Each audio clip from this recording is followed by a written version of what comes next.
Welcome to First Reading, the Old Testament Lectionary podcast for preachers and teachers and lovers of the Bible everywhere in the world. This is going to be a party episode. It's after summer, so we're all chilling together. We have everybody here on this episode. Yes. Yeah, it is the 17th Sunday after Pentecost, September 24th. And the passages that we're going to be talking about today are Exodus 16, 2 through 15, and then Jonah 3:10.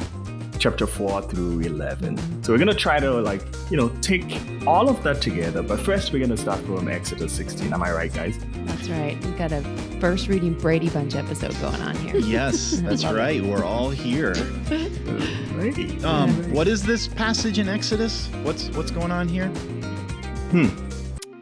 People are hungry. Yeah. This is the manna passage, right? The one where manna from heaven. Right. So they're just out of Egypt, right? They're just out of Egypt. A month out, apparently. Yeah. A month out, and they've passed into the wilderness, and now they're getting hungry. Yeah, and it's interesting because when it appears, it actually appears in a series of these similar stories of people being hungry or thirsty and God providing. And so it's almost like a feast of these stories, if you will, about thirst and hunger and what happens when God shows up in the wilderness and divinely provides for the people. It's also one of several stories that feature the people grumbling, right? Complaining. So that there's I don't know if you would even call this sort of a form or a genre or something, but there's this whole series of the people complain and then stuff goes down. That's right. And I think that the word for complaint in this text is the word loon, which means to grumble against, to blame, to make a case against. And it appears like several times in the passage at the beginning of the narrative. It's right at the center of it. And it is actually what causes God to intervene, even divinely. So in some sense, it is a passage of complaint, I guess. Yeah, and I love the fact that you lifted up that that it has that component of blame against. So it's not just whining. It's like, this is your fault, dude. You brought us here and you need to fix it. Indeed. Right. And this isn't the only set of readings where we get this grumbling. We get a parallel set of the readings in Numbers, which are also very similar, grumbling, thirst, grumbling, hunger. But they end slightly differently than in Exodus, where we kind of have a more happy ending, a resolution where the people are fed, and God seems to provide without much of the back and forth that we get in Numbers, where a very similar story that shows up here in Exodus 16 appears in Numbers 11 and ends with a whole lot of people dead with the quail still in their mouths in this kind of horrible situation, where they haven't even swallowed the meat and they're dropping down dead. So the word of the Lord. The word of the Lord. Just so we know, there's two sides, or at least a different way of telling the same story in Numbers. And we've got a prettier, I think, picture in Exodus. Yeah. So the source critic in me, the compositional critic, is like, there's some doubling going on here, right? Indeed, in what's preserved in the biblical canon, and there seem to be several little indicators that there's sources being used in this. If you go beyond verse 15 all the way through the end of the story, it even ends with like a conversion, from Omer's to Ephah, right? Ephah and Omer, and how to convert between them. So there's a unitive measurement in the source text and the compiler saying, oh, and by the way, this is how this converts to Ephah. Right. And I think what you're saying too, if I can reiterate, is that when you're seeing these stories repeated in this way, what it's telling us is that this is kind of a fundamental, important memory that keeps getting reworked or keeps getting retold, so that the community is able to remember it from different angles, and each of the sources are kind of adding a bit more to the vocality and multivocality of the story. Yeah, and I think sorry, Tim, were you going to jump in there? I was going to say that's like 10 times better than I said it. So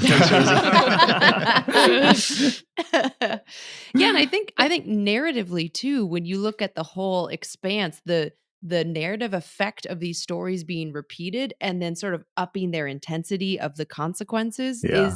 it really lends itself to this understanding of how the wilderness time had this really ambiguous nature of relationship between God and God's people. At times it was like, we are hungry, we are thirsty, and God is like, then I will feed you and I will give you something to drink. And other times they're like, we're hungry and we're thirsty, and God's like, strike you down dead with the food still in your mouth. That's right. So, I think sometimes, especially in the Protestant world, we tend to romanticize like, oh, it's a wilderness wandering where you only rely on God. And it's like, Yeah, yeah, but there's more to that story than just, meets the eye. that's right. I think that reminds me a lot also of, I think, a book that I read from James Kugel, who used to teach at Harvard, on traditions in the biblical text, the Hebrew Bible generally.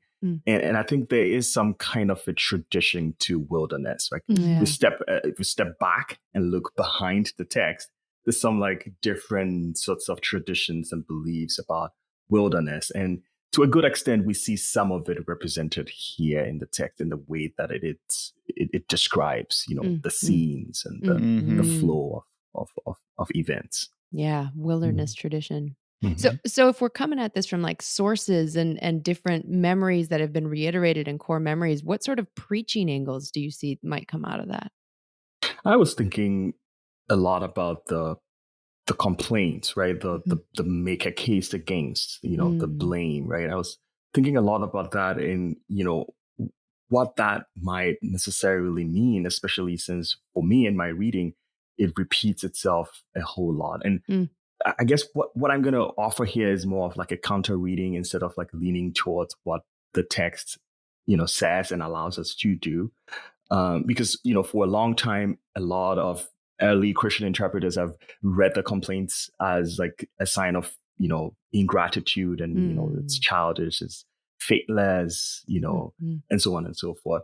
But if you step a little back towards what the experiences of the people in the text are, it sort of gives a different vibe. Mm.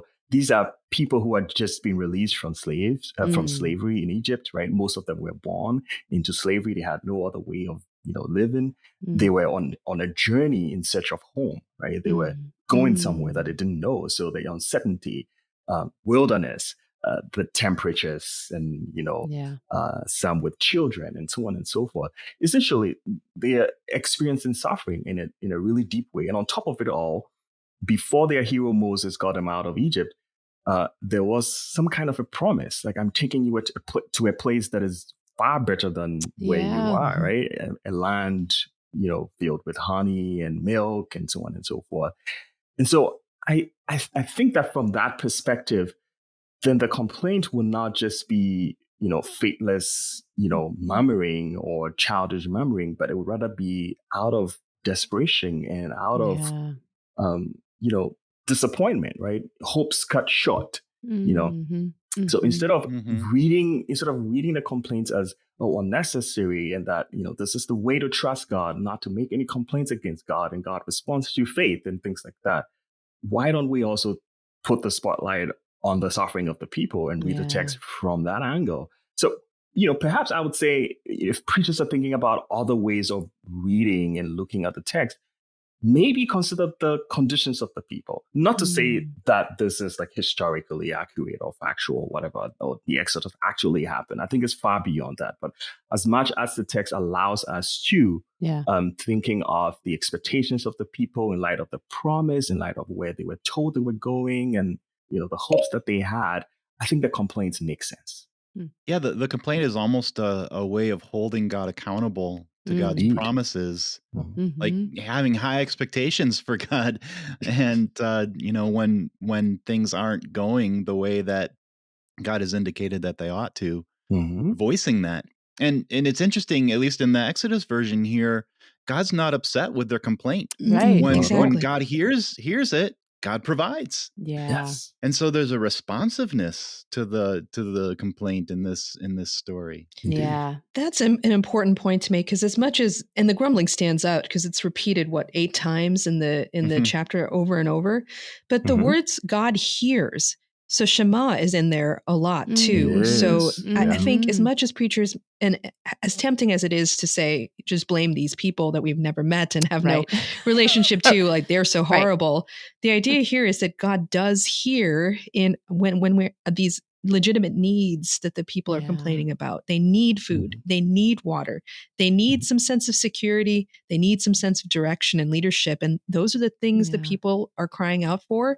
And the passage just does seem to show God being responsive, being open to providing all of those things in a Mhm. timely way, right? So right there, right now, I can do that for you and I will do that for you. Mhm. The other, like Mhm. now that I have all these Hebrew Bible folks in this call, so I'm really glad, Paul, you brought up this word loon. So Yeah. one of the things that stood out to me in the passage was the sense of nostalgia that the people were holding for this relative safety that they experienced in Egypt. Whether that was real or not, something in the past is holding them back in that they can't even appreciate the manna, especially in the by the Numbers passage. They're sick of it. They're tired of this manna in the wilderness. But this word loon, the Brown driver Briggs, I looked it up, and they come up with this lexical connection between loon, which is camp, overnight lodging, kind of that meaning, and then Yeah. sort of think about it maybe in a negative sense when you get stuck in a place, when you're, Yeah. kind of, you can't Lovely. move on. And so Ooh. I found that to be Lovely. really generative for me too, because as I think about my own life, what kinds of things hold me back from being able to be present, even if there's suffering in the circumstances, to be present to that suffering Yeah. and open to what might be coming next. The milk and honey that Paul is referencing that the people were promised, right? But it's they're remembering the leeks and the garlic and the cucumbers and Yeah. all Yeah. of that in Egypt because And they're the flesh stuck. pots. The And the flesh flesh I pots pots. in the King know. I James version, love right? that. What I if? mean, it's literally like cooking pots habasar, like cooking pots of flesh. It Yes. is like it's flesh Havasar. pots. Yes. Like Yes. Delicious. Even in the kind of the verbiage there, like maybe the possible shift from like staying in a place for a temporary amount of time, lodging, camping, the word loon, and then this kind of negative hefil maybe sense that we're looking at in the Hebrew, where it's just sort of dug in and entrenched and unable to kind of keep going on the journey. So for folks that are thinking about maybe a preaching angle, this idea of certain memories that paralyze us in place, certain things that relationships that that we really enjoyed at one point, and then they ended, and you sort of kind of look back on that as kind of a high point in your life. You'll never be able to get that back. But for most of Yeah. us that have had heartbreak, we can also say there's another side to that, to that valley. Like, and often you have to go through that experience of heartbreak to ever maybe even meet that love that you have been longing for so long. Yeah, I think there's some great sermon fodder there. What makes us not only stay in it? Well, and I think if you think about it too, like often the stuff that we get stuck in, not always, but often the stuff that we get stuck in because it was something that sustained us in a past time, right? Like if you're just thinking of, defense mechanisms and family systems theory, like the defense mechanisms that we've established because they kept us safe from something or they helped us survive something. And then we get stuck in them because they used to work and they don't work anymore, or they used to sustain us and the threat isn't there anymore, or the opportunity isn't there anymore. But we're so in the habit of that. And that's where I think, Paul and Rosie, what you're saying really comes together beautifully. Paul, you said these were people who were born into slavery. And these are people who are longing for what used to sustain them in That's right. slavery. They're no longer in slavery, and yet they're longing for what used to sustain them. And I wonder if there's a connection there, Rosie, when you're thinking about what holds us back, what draws us back. One other thought I have just before we move on from Flesh Pots of Egypt, two thoughts actually. Number one, shout out to Rolf Jacobson, if you're listening, who has a bluegrass group called the Flesh Pots of Egypt. Oh. Write this down. So, hey there, Rolf. Second thing is just simply, I was looking at that because I wanted to see if it was actually, like I said earlier, flesh pots, and it is pots of flesh. And I'm Mhm. wondering if there's an embodiment thing there Hmm. that is being longed for as well, that they've been called into the wilderness by this God who moves ahead of them, but who moves ahead of them in a cloud and in fire, and it isn't something that they can touch. In fact, when they get to the mountain, they can't even touch the mountain that God's body or God's presence has come to rest on. And so I wonder if there's a longing for something physical and sure, which is not exactly faith. It's hard Mm. to it's hard to have faith in something that is right in front of you in concrete, because you don't need to have faith. It's just right there. Mhm. When you're being asked to really take a leap of faith and you don't have that embodied concrete thing to guide you, that can be really scary. Mm. That's interesting. I haven't really thought about it that way, Rachel. I think maybe you're onto something there with the metaphor. And there is in this text, right in the middle of it, this sort of extra bit where the presence of God shows up in a more tangible, Yeah. experiential way Mhm. for them, Yeah. where they've felt sort of they're wondering if they've been abandoned by God Yeah. out to die out here in the wilderness.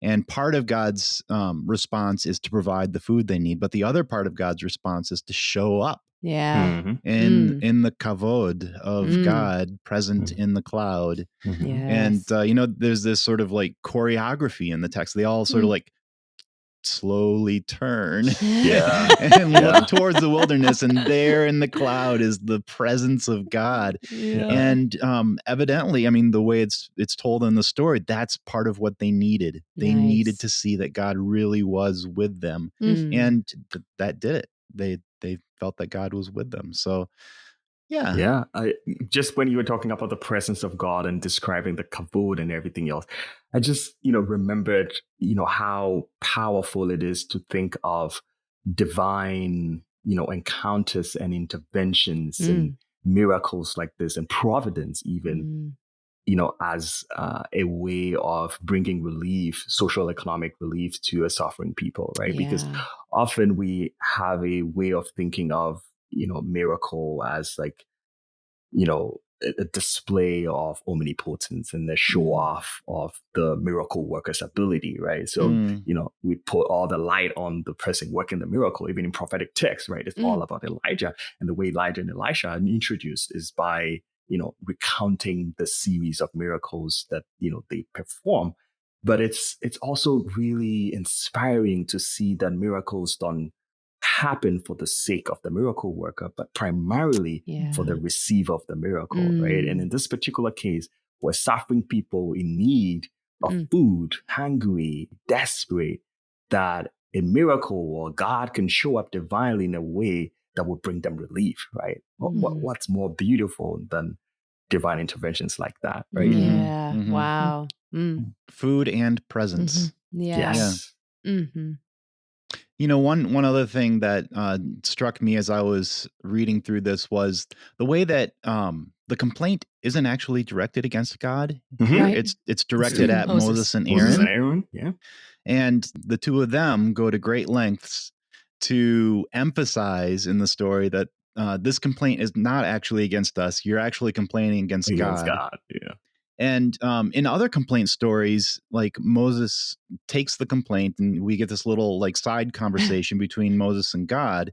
Here, God hears the complaint directly and responds directly, re-emphasizing that this is about the people's relationship with God, Yeah. and sort of Moses and Aaron get sort of pushed to the side in a way that they're very happy with, because they don't want to be the middlemen in this triangulation, Right. right? So Right. but that seems like a really interesting Mm. feature of the text, and I was thinking about how that might feed into a preaching angle or a pitfall. And I found a little bit of both. Like Mm. I could imagine that one way that people could interpret or maybe even preach this is y'all, when you complain to the pastor, Yeah. you're actually complaining against Oh God. my God, yeah. So don't do that. No Very complaints possible. to the pastor. That's And hilarious. actually, that's kind of an interesting Mhm. interpretation of this It is, Yeah. passage, really. but it's somewhat problematic. also, Mhm. maybe. Mhm.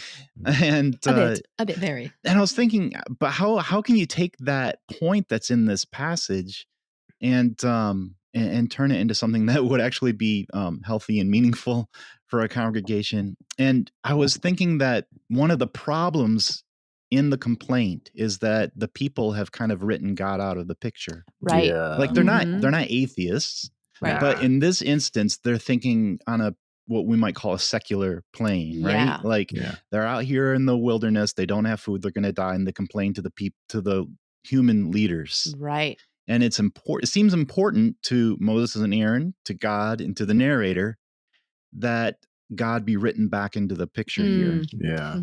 No, I think that's Mm. hugely important. I wrote an article for Working Preacher a while back where I looked at a couple texts in Exodus, and you see actually a progression that intensifies, that the people don't just complain, but then they start to say to Moses, "To you who brought us out of Egypt." Like they Yeah. actually even sideline God further throughout the book of Exodus. So it's this really, again, interesting, like you were saying, the divine versus the embodied physical representation of God, who is not God and has not done the things God has done, and yet bears both the blame and then somehow the credit in a backwards way as well. And God's like, Mhm. no, no, no. Let's be clear about who did what here. Yes, yes, and it's emphasized in this passage, like that Mhm. the Mhm. provision of the manna and quail and the presence, the sort of theophany here is Mhm. so that you'll know that it Mhm. was the Lord who brought you out of Out of Egypt. Egypt. Mhm. And it's this reassertion of a kind of theistic view of the world. And I think that could preach quite well. Mm. I mean, I just like confessionally, I feel like in my own life, when things are going rough, or I take a look at how the world is, I tend to erase God out of the picture Yeah. Mm. and just Yeah. sort of bemoan the state of our world on a Mhm. human level. And I feel like this text is kind of nudging me to expand my perspective a bit, Mm. to think, where is God's kavod in this messed up world? Yeah. And Mm. yeah, I just wonder how a more intentionally theistic vision of things might change the way we respond or move through the world. Mm. I would want to hear a sermon about that. Mm. Indeed. Well, Yeah. and it's actually a really nice transition to Jonah, Yeah. who has God at the center of things, but in a bit of a backwards, upside down way, Mm. because Jonah knows who's to blame. Like he's fully aware of the fact that God is going to be merciful and gracious, and so he's fully on board with like God's at the center of this, but it's upside down because that's a problem for Yeah. Jonah. Like It that's a is. big problem. Yeah. I love reading that quote from Jonah in Oh my chapter 4 gosh. there. Like, this is what I said when I was still in my country. I knew that you're gracious and you're slow to anger. You're always so loving. My Hebrew professor, Mark Thronfeit, used to say this is Jonah's Yosemite Sam moment. I know you are gracious and merciful, slow to anger, and abounding in steadfast love. Looney Tunes It's throwback. like, kill me Right? now. It's like, I love this. Like, I'm gonna die. I hate it here. We didn't know that Jonah was 16 when he was called. God. Oh my god. So for the Jonah passage, then we've got the sort of the end of chapter 3 and chapter 4 in the lectionary. I always recommend, if you're preaching on Jonah, to find a way to wrap in the rest of the story, even Oh, if you just yeah. sort of summarize the whole, because the lectionary is sort of jumping in Mhm. on a story already in progress. And back in the day, Mm. one might have been able to presume that everybody was familiar Mm. with these stories, but I wouldn't assume that.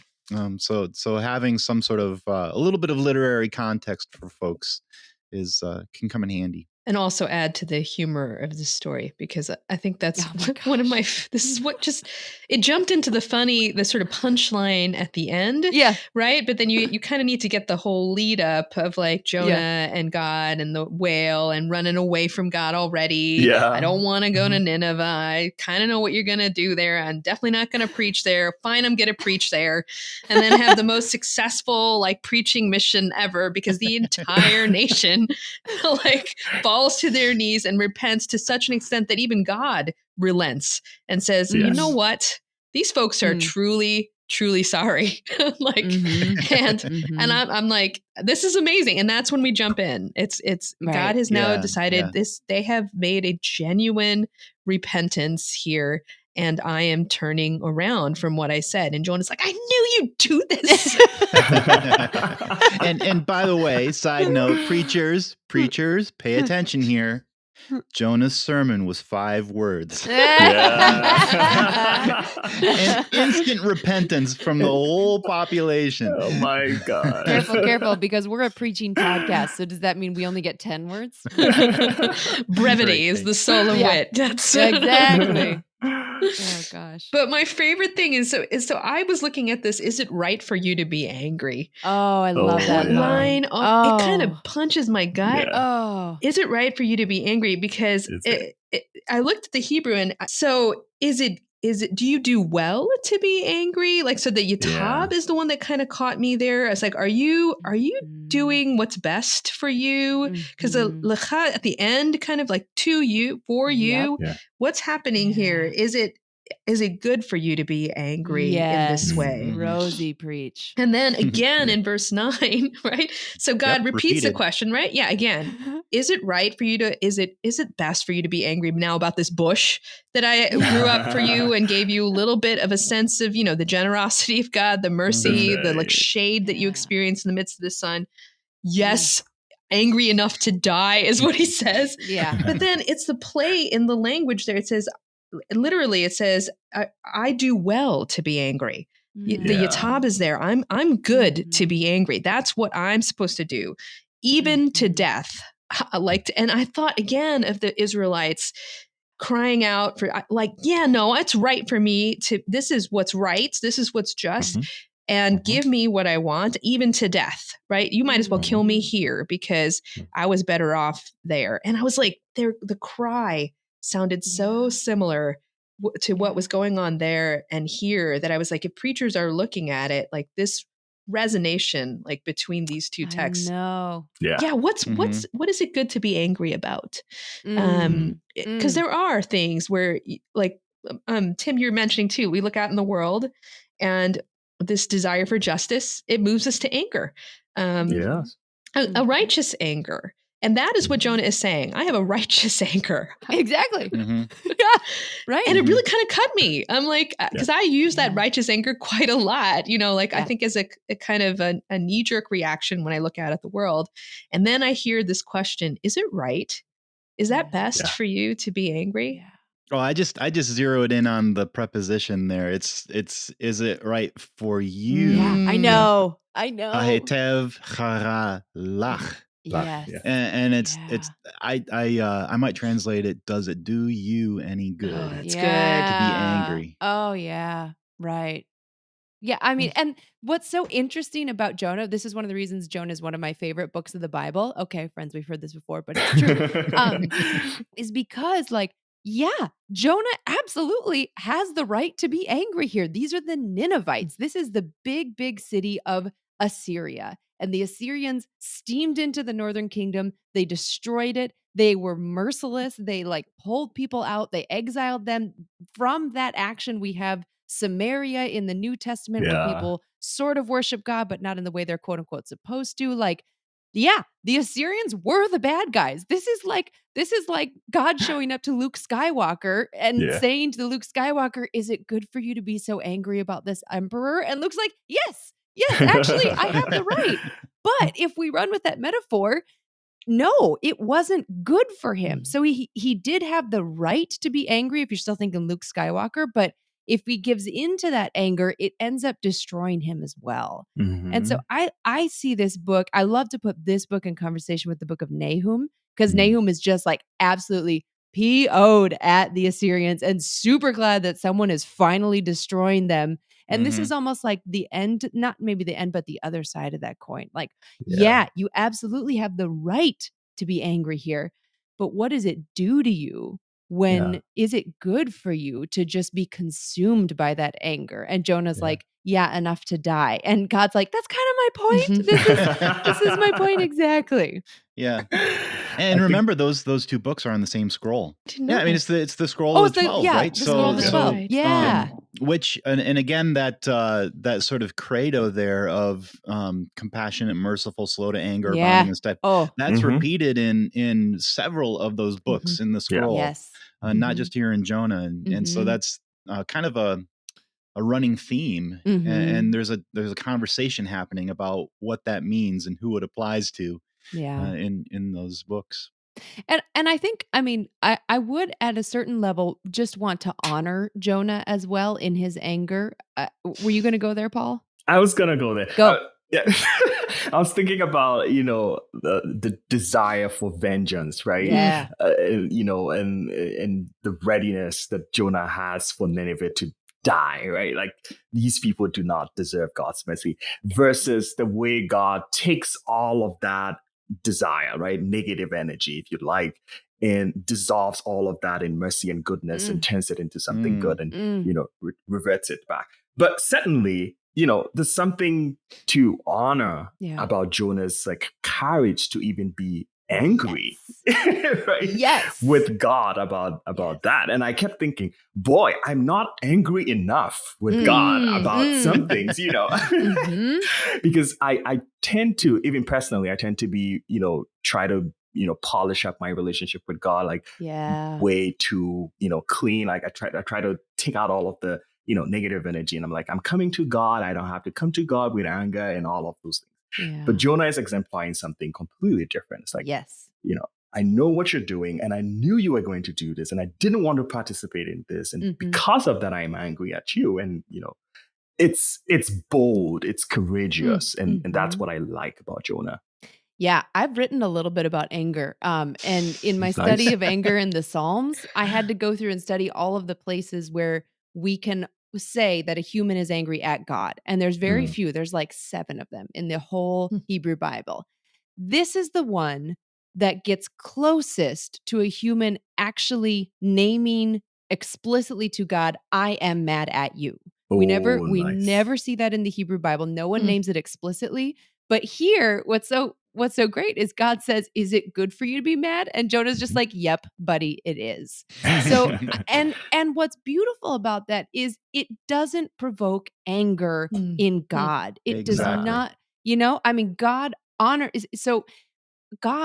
honors Jonah's anger by engaging with it and by talking through it. And because of that, just like you're saying, Paul, I think we should honor it as well. And in some ways learn from it. Just like you were saying, that this is almost an invitation for us too to say, are you putting your anger in the right place? Or as you said, are you cleaning it up before you bring it to God?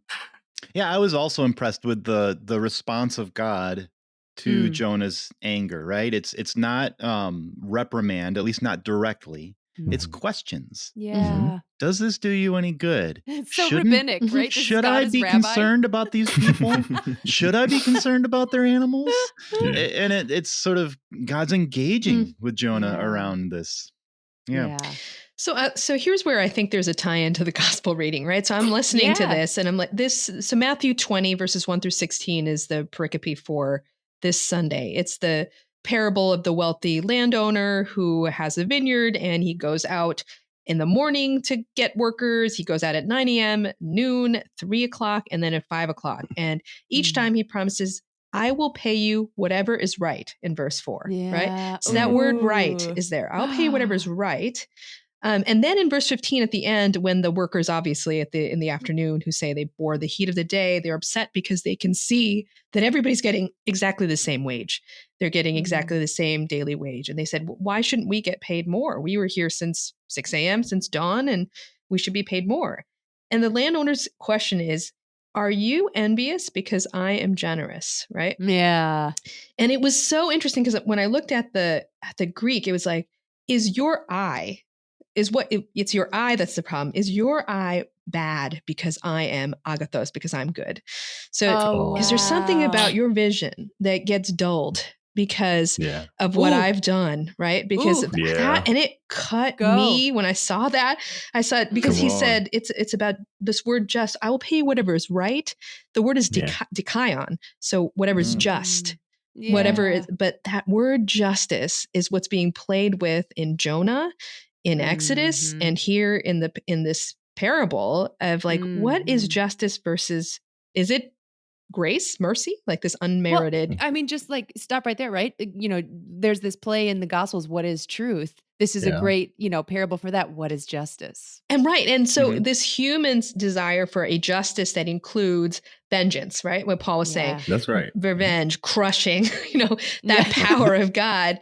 And then God turning that around and saying, here's what God's justice actually looks like. And that Oh, yeah. somehow is something that it cannot be included in my vision because my eye is dull.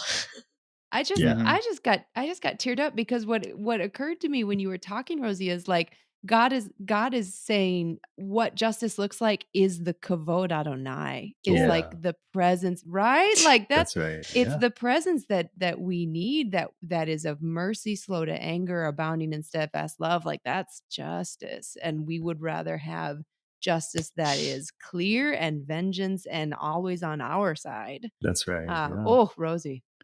Yeah, exactly. I mean, that's in Jonah. I think that's, for me, that's one of the major points of the book of Jonah, is that creed about God's character Yeah. was interpreted as God is gracious towards us, Yeah. slow to anger against us, abounding Yes. in faithfulness to us.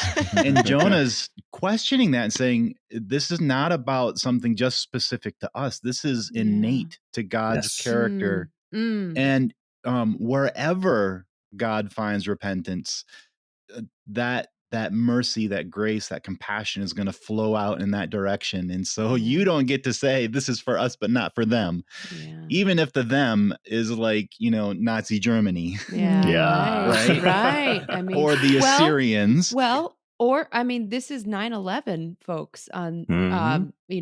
We're coming up here on 9/11 on the week that we're recording this, but I think that speaks to a larger cultural moment of who are our Ninevites that we would rather God not give mercy, Hmm. justice, kavod Adonai to. Mhm. Mhm. Yeah. And I think one interesting thing about all of, the set of characteristics about God is that it is not up to us to determine how God displays these, Mm. traits to the rest of the world, right? It is God that decides how God wants to be God to the world. Mm. And even though Jonah had hopes and had expectations and suspected that God would do this, he couldn't overturn that, Yeah. by not going, by not preaching, by not, by sort of pushing back against God. Eventually, God was like, you don't show me who I show mercy to, right? You Yeah. don't decide when I want to be slow to anger or steadfast in love or relent about punishment.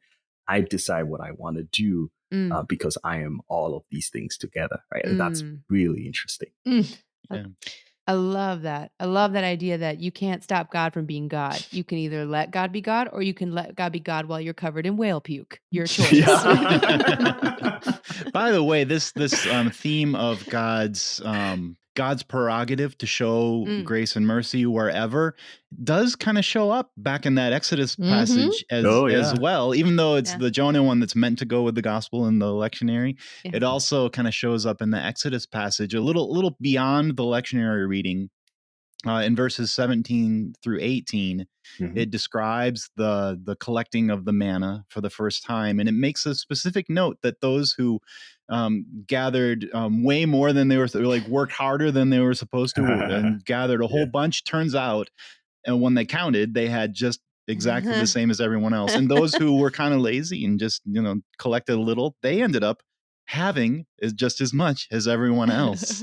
And I found that little note in the text to be really intriguing. Like, even in these sort of extreme circumstances, there's this divine ideal there of Mm. a kind of egalitarian ethic Mhm. that pushes against I don't know, our human desire to consume and to Yeah. accumulate.